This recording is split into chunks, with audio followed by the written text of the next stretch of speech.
இந்த மாதிரி ஃப்ரிட்ஜில் வைக்கலாமா? இந்த பாலித்தீன் பேப்பரோட உள்ள வச்சா என்ன நடக்கும்?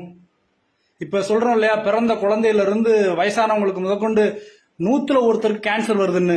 அதுக்கு இது கூட ஒரு காரணம். அப்ப இதை எப்படிதான் மெயின்டைன் பண்றது? வீடியோவை கடைசி வரை பாருங்க, தெரியும். இந்த மாதிரி நீங்க பாலித்தீன் பேப்பரோட உள்ள வச்சீங்கன்னா அதிகமான குளிர்லையும் வெப்பத்திலையும் இந்த பாலித்தீன் பேப்பர் டயாக்சின் அப்படின்ற ஒரு வாயுவை வெளியிடும். டயாக்சின் தான் நம்ம உடம்புக்குள்ள அந்த உணவுப் பொருள் மூலமா உள்ள போய் கேன்சரை உருவாக்குது. அப்படிப்பட்ட இந்த டயாக்சின் இந்த பாலித்தீன் பேப்பர்ல இருந்து தான் வெளியில வருது. இது மாதிரி பயன்படுத்தாதீர்கள். பாருங்க, இப்ப என்ன பண்ணுங்க, ஃப்ரிட்ஜ்ல காய்கறிகள் எல்லாம் இந்த மாதிரி சில்வர்ல போட்டு வச்சீங்கன்னா அந்த டயாக்சின்ற கேஸ் உருவாகாது. ஸோ நோயின்றி வாழலாம்.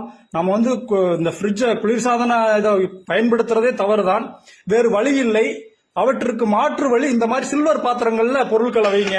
தக்காளி, வெண்டிக்காய் எல்லாத்தையுமே இந்த மாதிரி வச்சு பயன்படுத்துங்கள்.